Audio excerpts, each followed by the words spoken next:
Hello, everyone, and this is NLP Radio on Air.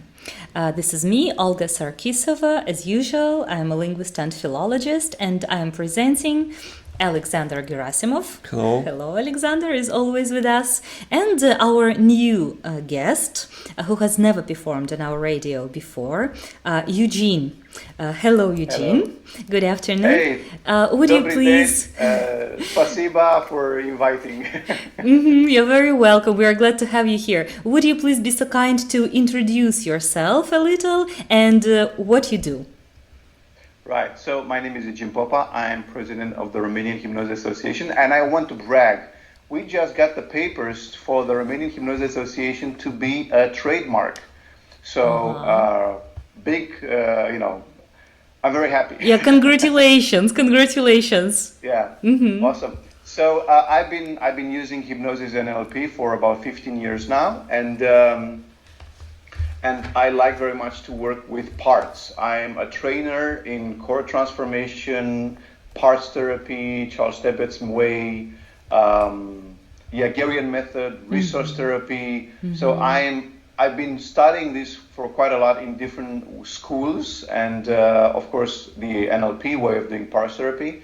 And like I said, this is, for me, it's the nicest way, the best way to actually work with clients. I'm not stuck in this, but I like it very much. I can see already that working with parts, this aspect attracts you most of all, out of all tools which are present in NLP. Right? Okay, so today we'll talk about working with parts. Yes. I am sure. And in particular, there is one method which I would like to present, and that is called resource therapy. Okay, so this is a method of working with parts, resource therapy. Yes. Yes, exactly. So as far as I know, I think there are about 9 different methods that I know of which are working with parts, and that would be family constellations, inner constellations or inner family, transactional analysis, core transformation, the wholeness process, therapy, parts therapy, Hegelian therapy, resource therapy, parts therapy from ego state therapy. So there's so many different ways, and they're all using this concept of parts. And when we say parts,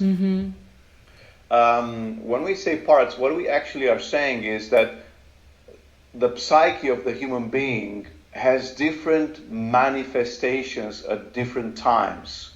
And so, like for instance, when you are with your kids, and you are the mother, then that manifestation of yours is the mother part. When you are with your students, then that would be the teacher part. When you're doing the podcast, that is the podcaster part. Presenter part. Presenter part, exactly, there you go. So every time you're doing something, there is actually a part of you which is manifested and expressing itself in your existence. Yeah, I'm sure lots of people who are listening to us now are extremely surprised, as they have it has never occurred to them, to their mind, like what it is, what kind of parts are you actually talking about. Maximum what they may think of is maybe a role. Just a role in society, a role in a family, like which role am I playing at the moment?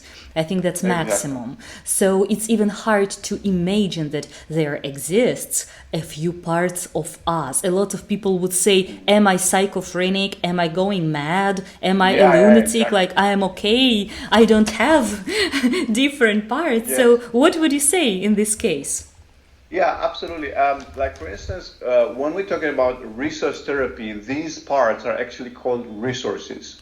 So like you have several different resources, and many people, like you said yourself right now, are concerned, oh my God, am I schizophrenic, or do I have dissociative disorder? Do I have multiple personalities and stuff like that? And that's not the case. Like for instance, just to clear the air here with personality disorders and stuff like that, whenever somebody is encountering such issues or situations, one part is not conscious or aware of what other parts are doing. So like for instance, a person can black out, and when they come back, they don't know what happened. But in the time when they're blacked out, they're actually doing some other things. So this is not the case here, because you're always conscious and aware. And for instance, think about it this way. Let's say you are in a room and you want to go in a separate room to get something from the other room. Okay? So when you go in the other room, you get there and you forgot why you got there. And to remember, what you have to do is you have to go back to the room you came from, and then you'll remember. Why? Because, for instance, when you pass through a doorway, you can shift from one part to another. I've never thought of it. Okay. Right? So, but if you go back to the other room where you came from, it's kind of like reactivating the previous resource. Yeah.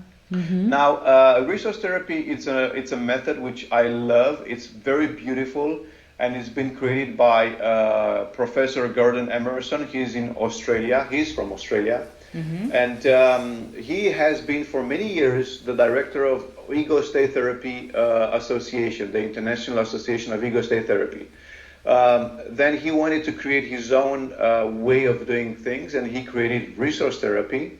And basically what he says is this: every single time we are acting, there is one resource which acts in our manifestation. Now, so let's say people have issues like, people have phobias. That phobia is caused by a resource. People want to quit smoking. The smoking behavior is created by a resource. So if you want to get rid of smoking, then you have to get in touch with that resource. Let's take as example obesity and overeating. That definitely is something or someone which is pushing the person to this addiction. Doesn't it? Absolutely. But with obesity, there are two different aspects, because it can be one which is overeating, and the other one where you have people who eat not so much, but they are very large, because their body retains food. Yes, right? It's a different case already. So for instance, when people have been gaining a lot of weight, they will have very hard time to lose that weight because their body is used to keeping the weight. So from this perspective, we can say there is a resource in charge of keeping the weight. Right? So from a perspective of resource therapy, every time a client comes in and says, I have a problem, what you as a therapist or a practitioner should actually automatically understand or hear in your mind is not that you, the client, Igor, has a problem, but there is a resource within Igor which is causing the problem that Igor is reporting. Right? So let's take this with obesity, right? So Igor comes in and says, I need to lose weight. I cannot be as fat as I am anymore. I don't want that. I don't want to do that to myself anymore. And then I say, okay, so a resource comes into my office and is complaining about another resource which is making Igor fat. One second. This metaphor with the office is very illustrative. So from a resource perspective, all we have to do is just find the right resource and work with that resource. And the beauty that of this process, of resource therapy process, is that what Professor Emerson has been doing with it is, he said, any problem that a person might have actually falls into 8 different typologies. Would you please announce? It's extremely curious. Which ones? Yes. So it's like types or typologies, if you will, or as Dr. Emerson was calling them, there are pathologies. So basically what he means by pathologies is that when you have, like let's say the client comes in and saying, I'm undecided. I don't know what to do with myself or with my life. Or let's say a part of me wants to stay and another part of me wants to go. Yeah, we all heard that. We all heard that we have this conflicting inner conflicts. Let's put it this way, sure, right? sure. So when we hear this, then we know that this actually refers to two conflicting parts, right? So that means that we have to find the two parts and then create a communication between them. Right? That's how this works. So now when we are dealing with parts, like I said, with resources, there are different typologies. So any problem that somebody would have would fall under one of these 8 different typologies. Yeah, I'm looking forward. Right. Which ones? So we have one which is called dissonant. So let's say a dissonant state or a dissonant resource. And that basically means, let's say, a fear of public speaking. Fear of public speaking, Yeah, so that basically what that means is that you have to do something that you don't like doing, but you have to do it. Okay. So from this perspective, what happens inside is a resource has to do this job and no resource shows up, and then one of the resources comes up and says, okay, I'll do it because I'm forced to. So there is a dissonance between my state and the situation I'm in. Yeah, definitely. Right. So I'll give you an example. I was giving a presentation on this particular topic, and I had a public presentation, right? And I was talking about this, and then I said, if there is anyone who would like to, get a session for free, come up on stage and we'll do it. And this lady comes up and says, and she was very, shy, and she was like, and she goes, I would like to be able to speak English, and every time I'm thinking about it, I'm blocked. I lose my voice. I can't do anything. Oh my God. Yeah. So she says, I lose my voice. And I said, okay, well, let's do this. So you want to speak English? And he goes, yes. Okay, let's find that resource who actually loves to do stuff. And then we find another resource, and for her, the resource was the accounting. She was an accountant, right? So I said, okay, so what we can do, we can replace this resource who is shy with this one who loves to come up in front. So we replaced one resource with another. This was on stage, live, eyes open, closed, doesn't matter. People were staring. And then she started speaking English on stage with me, broken English, but she was speaking English. And she was like super chill, super relaxed, super everything. Miraculous. Miraculous. Yeah. Because this is what we have to do. Is like, when people have this fear of public speaking, we actually are dealing with there's a disconnect between me as a person and the situation I'm in. And the best way to think of this is like this. Think of your wardrobe, where you keep all your clothes. Yeah. So you want to go out on a date. And then you look, what is the best dress I can have for this date? Is it the red one? Is it the white one? Is it the blue one? Is it the yellow one? Which would be the best? It depends on the gentleman who I'm dating with. It depends on the gentleman. It depends on the situation or the event, right? And when you start to learn about your resources and start to discover them and know which they are, then you can choose which dress you want to wear for that meeting. Appropriate one, yeah. Exactly. And so these, the clothes in your wardrobe would be your resources. So when you do resource therapy, what you actually do, you can actually get to choose what to feel, how to react and how to think in any given situation. Mm-hmm. So this gives you enormous freedom. I believe it requires a lot of practice to be as conscious as that, to be able to choose your feelings and reactions. Well, yes and no, because it's like this. Let's say you want. Do you have kids, Olga? No. All right. Well, let's say you have nephews. Okay, let's. Okay. All right. I've got a cousin, who has kids, right? Mm-hmm. So when you are dealing with a kid, you go like, "Oh, little baby, you're so cute," right? Yes. But yes. that's not cool when you're with your boyfriend. You go like, "Oh, little boyfriend, you're so cute." That doesn't work. Right? Absolutely not. So when you go, "Oh, little baby, you're so cute," that is a resource. Right? So if you know that you have to go and deal with kids, you can dress in that resource. If you know you have to go to a business meeting, you'll get that resource. If you know you're going to go and meet with your boyfriend, you'll get that resource. So it's kind of anchoring yourself. You're kind of anchoring yourself, right? Yeah. For each event, different codes. Exactly. You first identify the resource. Mm-hmm. And the way to identify it is to think of a time where you've been feeling that way. Yeah.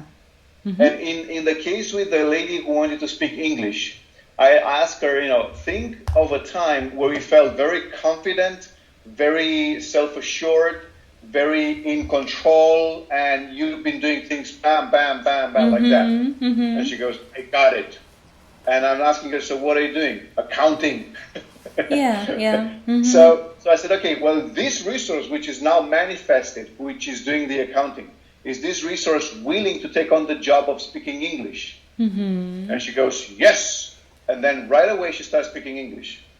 The question, why in a lot of cases, like language barrier, psychological speaking barrier, because I am a language teacher, so I know it perfectly well, this problem with people. Awesome. And in a lot of cases, alcohol helps. With some Russian people, it helps greatly. After alcohol, they begin speaking fluently as never before. How does that function? Why does alcohol help? It breaks that barrier? How? Well, alcohol will come in, and it can be alcohol, it can be drugs of any kind, which will be altering the conscious mind. Mm-hmm. Right? Mm-hmm. So it's the barrier of the conscious mind, which is, diluted, so to speak, by alcohol or by drugs. Mm-hmm. But when you use resource therapy, you don't need to do that, because you'll be fully and completely conscious without having to, get drunk or without having to take any drugs of any kind. You're fully conscious and fully aware, and most importantly, you are fully in control. Because this, a resource therapy will actually give you access to this control, and you go like, so this happened. I can get to choose which way I respond to this. Mm-hmm. Whereas until now, you're reacting uncontrollably, unconsciously. You're just having a knee-jerk reaction. Yeah. Now you can choose how to react and respond. Mm-hmm. Mm-hmm. I think a lot of people would dream of it, of such an option, of possessing such an option, of choosing. Right, so let's a little bit speed up here. So dissonance, disconnect, it's reason 1. What are the rest 7? Yeah. Let's move on to the second. So then you have the other pathology is called conflicted. And that means, for instance, when you go to bed and you cannot fall asleep because there are too many thoughts coming into your mind. Mm-hmm. Right? You have that experience? Oh, I hardly ever.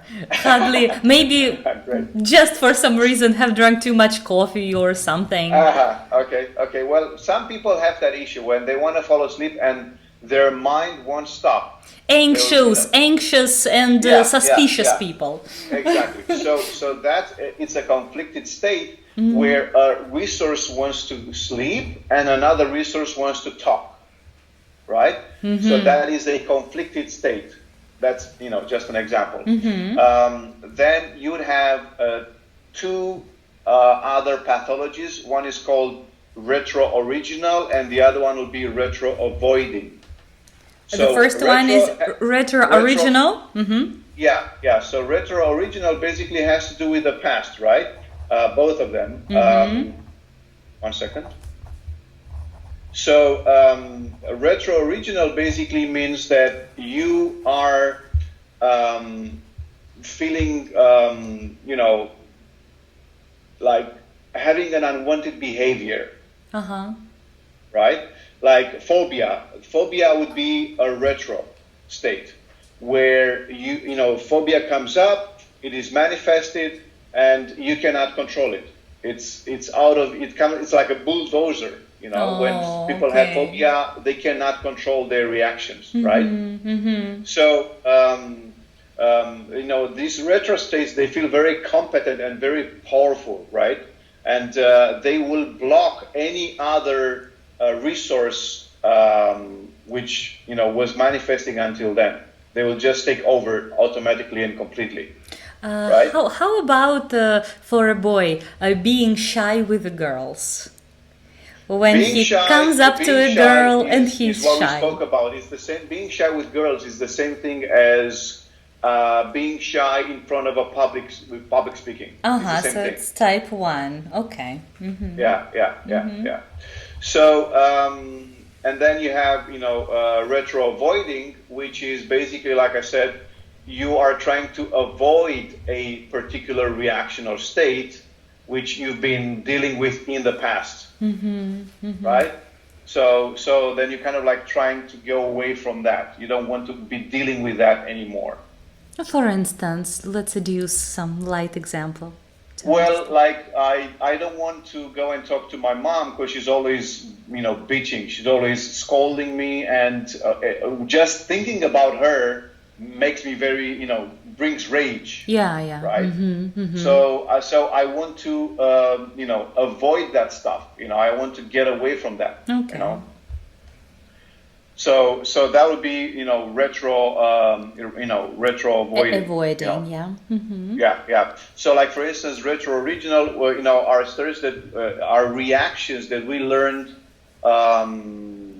a functional coping skill that we learned this in childhood, but it's no longer wanted. Like I don't want to be, have a phobia anymore. We learn to do this reaction when we are a child, but we don't want to do that anymore, right? So, and like for instance, retro avoiding is like, I am smoking, but I know the smoking, or I am gambling, but I know this manifestation is because I'm avoiding something. All right. I'm avoiding just a second, just to get it clear. For instance, let's put it, I am smoking because I am trying to avoid something such a way. Is that what you mean? Yeah. Not to reach some kind of state, let's say but to avoid. People come with unwanted behaviors, right? And those behaviors are behaviors which are actually hiding another issue, another problem, right? And basically, I'm doing like, for instance, people who cut themselves. Yeah. Right? They are doing that action because they're actually trying to avoid an anxiousness that they have. I thought they were trying to avoid pain in their heart, to cause physical pain. That's exactly it. So they have an anxiety or a stress, and to avoid that stress, they are doing a behavior. I see. All right. So they are doing a behavior to avoid that particular kind of stress. Okay. Make sense? It's very important for any kind of person having different issues, problematic issues, to be aware, even before going to a therapist or resorting to NLP or other techniques, just to be aware, asking himself questions. Like, why am I doing that? What am I guided by, right? Absolutely. And what is very interesting, like for instance, retro, it automatically would mean behavior, a certain behavior. Now here's where it gets very interesting. We have a third typology of pathologies which are called Vedic. Vedic would be like painted, like tainted with something. Okay. Right. Okay. So, for instance, I was talking about phobias earlier, right? So, when somebody is faced with a phobic situation, he will do something to get out of that situation, right? That is the retro-avoiding reaction, right? So I'm doing something to get away, but I'm doing something to get away so this other resource won't feel the fear anymore. Okay. So like a bully is a bully, and that is actually a retro-avoiding manifestation, but he is a bully because he actually wants to protect himself, right? And because he feels very fragile. Yeah. All right. So when we have a retro-avoidant manifestation resource, we actually have two resources we have to work with. So let's say the client comes in, I have problems with rage. I cannot control myself. Yeah, I throw tantrums. Exactly, right? Scream and So yell, then, So then what do I know? I know that I have to work with two resources. Because how do you get rage? Well, I feel threatened. Right? Okay, and okay. to combat the threat, to combat the fear, I become raging. Or at least it seems to him that he is threatened. In fact, he is not. It doesn't matter. It's like I perceive fear, and then to protect myself from fear, I start to be very aggressive. Yeah. Right? Yeah. So these two will work together.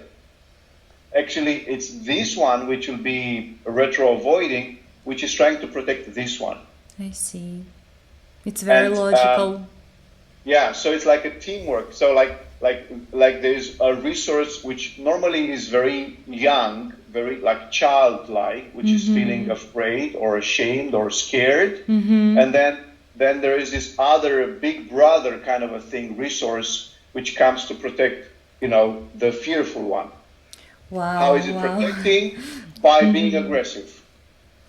I'm sure a lot of people have caught an insight right now.